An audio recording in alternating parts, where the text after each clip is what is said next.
Bismillahirrahmanirrahim. Qulid Allah. Awas. Qulid Allah. Sebutlah nama Allah. Bacain. Katakan. Kul, katakan.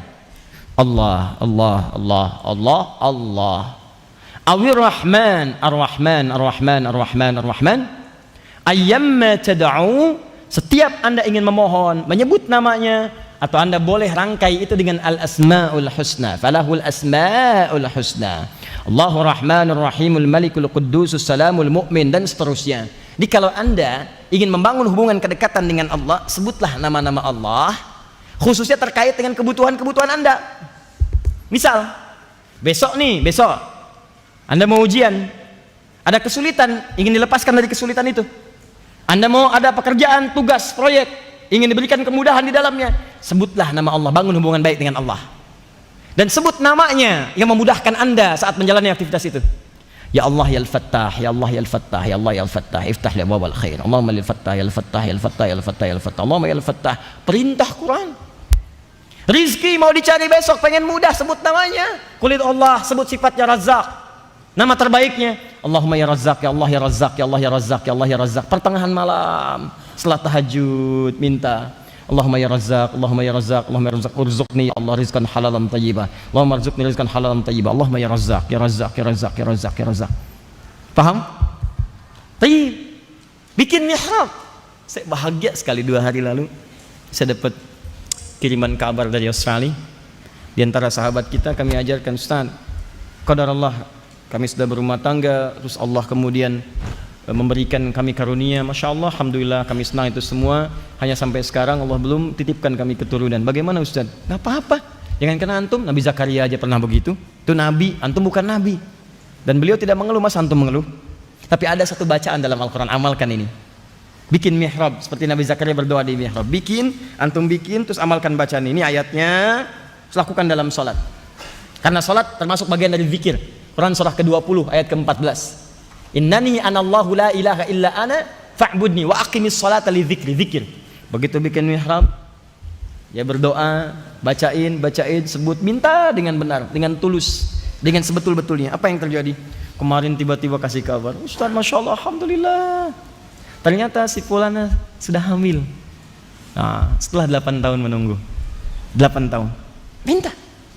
Besok ada sesuatu, tantangannya tidak mudah, ada yang mengganggu macam-macam, sebut ya Jabbar, ya Allah ya Jabbar, ya Jabbar, ya Jabbar, ya Jabbar, ya.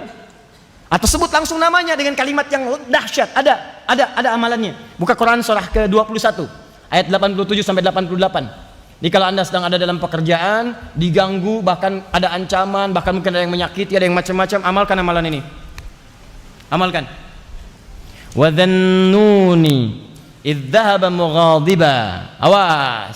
Fa dhanna an lan naqdira alayhi fanada fi dhulumati an la ilaha illa anta subhanaka inni kuntu minadh dhalimin.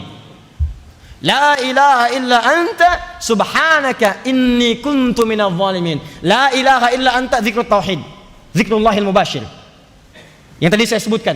Nyebut langsung kepada Allah, sebut namanya. La ilaha illa anta. Bukankah syahadat kita asyhadu an la ilaha? Nah, kalau Allahnya kita ganti dengan kalimat langsung mubashir, langsung kita hadirkan anta, engkau ya Allah. La ilaha illa anta. Baik, lihat sini. Kalau dia kata ganti ke berapa? 3. Kalau kamu kata ganti ke berapa? 2. Sekarang lihat, kalau disebutkan nama menunjuk pada yang ketiga. Lihat sini, Asep, orang nggak ada di sini. Asep yang ketiga, dia ketiga. Tapi kalau orangnya dihadapkan ke kita, kamu ada di hadapan kita. Dalam ilmu balaghah, kalau Anda ingin menjadikan yang jauh menjadi dekat, walaupun tak nampak dalam pandangan, jadikan kata ganti ketiga kepada yang kedua. Seakan-akan lebih dekat jaraknya dengan kita, walaupun tak nampak dalam pandangan. Maka Nabi Yunus merubah bentuk ketiga kepada bentuk yang kedua. La ilaha illa anta. Kalau beliau katakan la ilaha illallah, jaraknya seakan-akan masih jauh Allah. Tapi ketika didekatkan la ilaha illa anta, seakan-akan dekat dia dengan Allah Subhanahu wa taala dan merasakan dirinya diawasi walaupun dia tidak melihatnya. Itu yang disebut dengan ihsan. Anta budallaha ka'annaka tarahu fa in lam takun tarahu fa innahu yarak. Rumus Quran, kalau sedang dalam kesulitan yang sangat dalam, dekatkan Allah dekat mungkin dengan kita.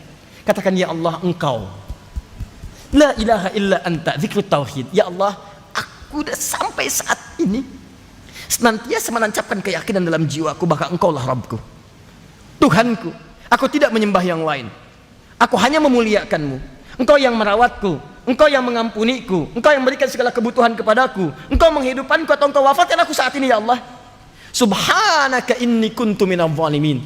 Ya Allah, aku lepaskan Engkau dari sifat-sifat yang tidak baik, dan aku mohon ampun kalau selama ini berbuat zalim dalam kehidupan kepadamu khususnya. Ketika kalimat itu Anda bacakan, teman-teman sekalian, apa yang terjadi? Pakai fa, fastajabna. Kami akan jawab dengan cepat setiap permohonan yang dibutuhkan. Saya mau tanya, Nabi Yunus saat itu masuk ke perut ikan apa? Paus. Kalau masuk ke perut ikan paus, gelap atau terang? Sudah pernah masuk? Gak apa? Sesak atau lapang? Sesak. Ayo bayangin aja.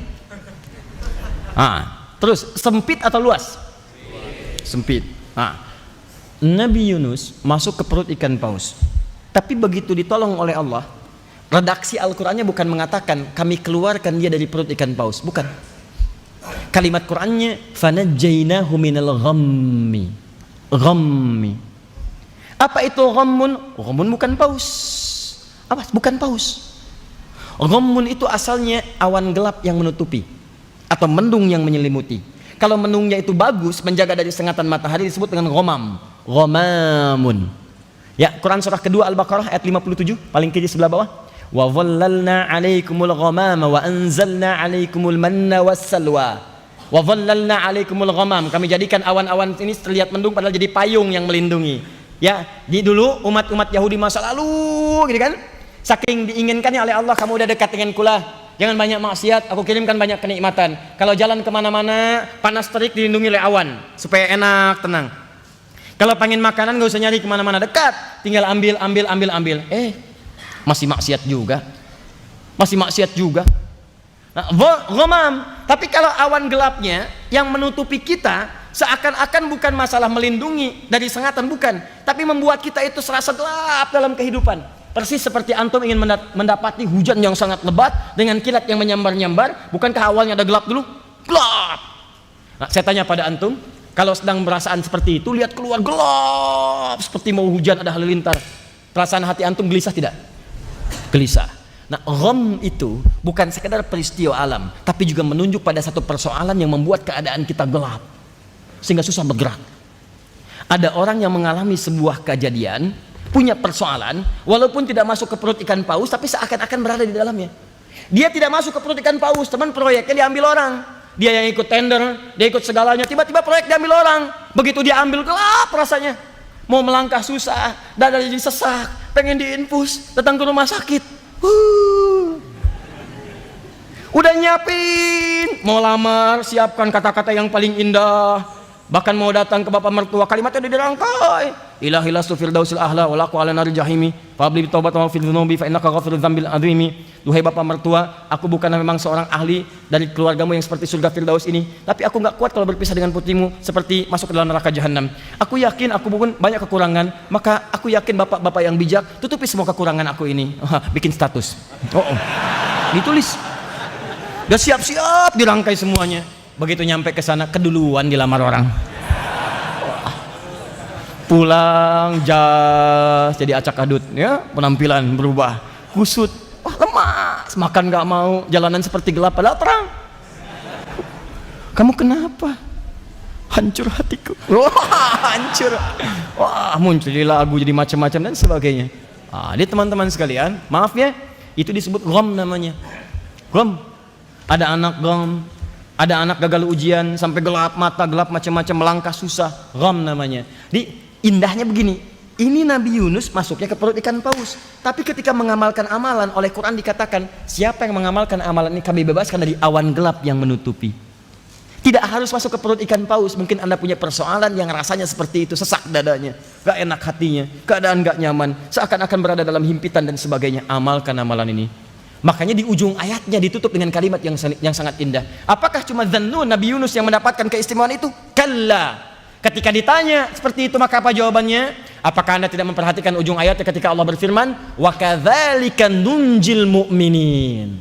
Demikianlah kalau ada orang mengamalkan amalan zikir ini seperti Nabi Yunus mengamalkannya dengan segenap keyakinannya dan tawakalnya kepada Allah. Yang penting tauhidnya.